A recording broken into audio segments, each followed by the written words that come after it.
नमो भगवते वासुदेवाय. सार्थ सुबोध ज्ञानेश्वरी. लेखन आणि वाचन सौ मनीषा भास्कर अभ्यंकर, महाराष्ट्र, मिरज 416410. अध्याय 4. कर्म ब्रह्मार्पण योग. भाग आहे 18. ईश्वराला कर्म का बंधनकारक होत नाही. ओवी आहेत 81 ते 84 आणि गीतेचे श्लोक आहेत 14 आणि 15. मागच्या श्लोकात भगवंतांनी सांगितलं की मी चातुर्वर्ण्याची व्यवस्था गुणकर्मानुसार केलेली आहे. मी त्याचा कर्ता आहे तसाच अकर्ताही आहे. आता ईश्वर भेदभाव करताना दिसतो. सृष्टांचे संरक्षण आणि दुष्टांचे निर्दालन अशा स्वरूपाचे कर्म करून सुद्धा ईश्वराला कर्म बंधनकारक का होत नाही. परमेश्वराचे हे स्वरूप जो जाणतो तो मुक्त होतो हे स्पष्ट करून श्रीकृष्ण अर्जुनाला कर्म करण्याची आज्ञा देणार आहेत. श्लोक 14.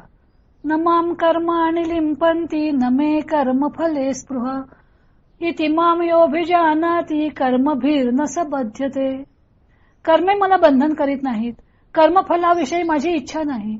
मला अशा प्रकारे म्हणजे मी आत्मरूप आहे असा जो जाणतो तो कर्मापासून बंध पावत नाही. श्लोक 15.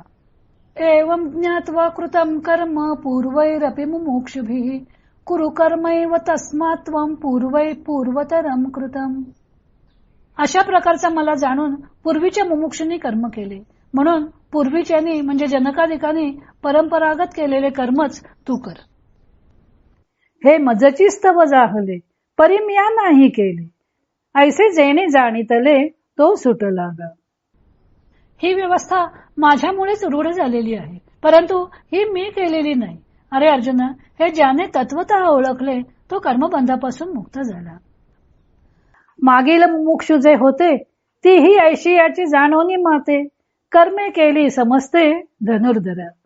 अर्जुना, पूर्वी जे मुमुक्ष होऊन गेले त्यांनी मी असाच आहे हे जाणून सर्व कर्मांचे आचरण केले. परी ते बीजे जैसी दग्धली नुगवतीची पेरली तैशी कर्मेची परी तया जाहली मोक्ष हेतू. परंतु भाजलेले बी जरी पेरले तरी उगवत नाही त्याप्रमाणे त्यांची ती कर्मे खरी परंतु त्यांना कर्मबंधातून सोडवण्याला तीच कारण झाली.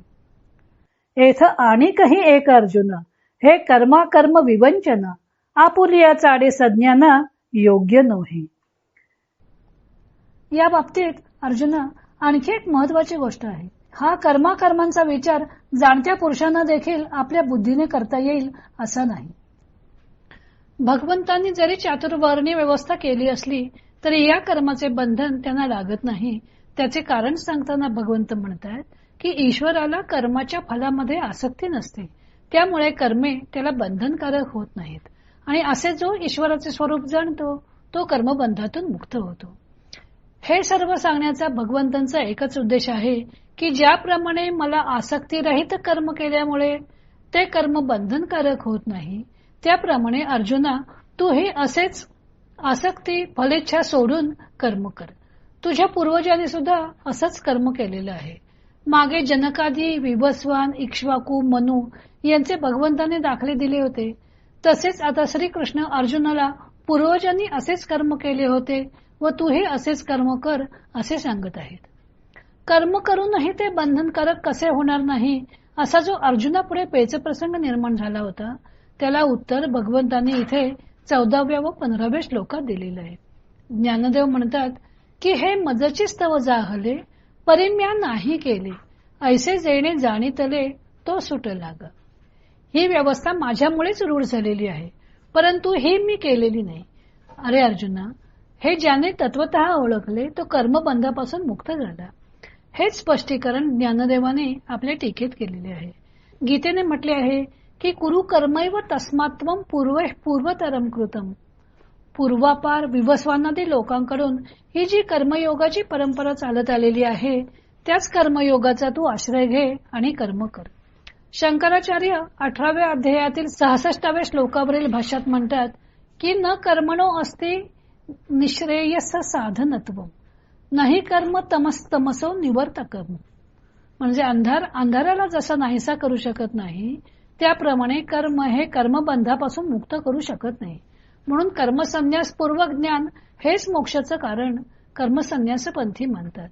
ज्ञानात एव तू कैवल्यम, ज्ञानानेच मोक्षप्राप्ती होते हा सिद्धांत योग्यच आहे. पण ते ज्ञान कर्मयोगाच्या युक्तीने सुद्धा प्राप्त करून घेता येतं आणि अहम कर्तृत्व व फलासक्ती सोडणं ही ती कर्मयोगाची गुरुकिल्ली आहे असं भगवंतांनी वारंवार 3ऱ्या व 4थ्या अध्यायात सांगितल्याचं दिसून येतं. ज्ञानदेव म्हणतात, परिते बीजे जैसी दग्धली, नुगवतीची पेरिली, तैशी कर्मेची परितया जाहली मोक्ष हेतू. कर्म करूनही ते कसे फळत नाही हे स्पष्ट करण्याकरता त्यांनी भाजलेल्या बीजाचं दृष्टांत दिलेलं आहे. नुसते बी पेरले की त्यापासून रोप उगवते व पुन्हा त्यात बीज निर्माण होते. तसेच कर्मांचे सुद्धा आहे. कर्म केले की त्यापासून फळ मिळते, पुन्हा त्यातून कर्मे घडतात, पुन्हा फळ, अशी प्रक्रिया अखंड चालत असते. पण तेच बीज जर भाजून जमिनीत पेरले तर ते उगवणार नाही व पुन्हा बीज निर्माण होण्याचा प्रसंगही येणार नाही. फलेच्छा व कर्तृत्व भाव सोडून केलेली कर्मे सुद्धा भाजलेल्या बीजाप्रमाणे होतात, ती फळत नाहीत. त्यामुळे कर्मबंधातून सुटता येतं. मोक्ष हेतू हा शब्द वापरून त्यांनी कर्तव्य कर्माच्या युक्तीने कर्मयोगानेही मोक्षप्राप्ती करून घेता येते हे स्पष्ट केलेले आहे.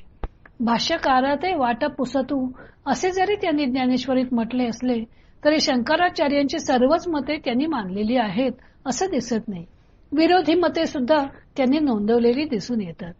आता इथून पुढे कर्म करूनही ते अकर्म कसे होते या तात्विक प्रश्नाचे विवरण भगवंत करणार आहेत व त्या पुढच्या श्लोकाला आपुलिये चाडे सज्ञाना योग्यू नोहे असे म्हणून आपली टीका त्यांनी जोडून घेतलेली आहे. तो भाग आपण उद्या पाहू.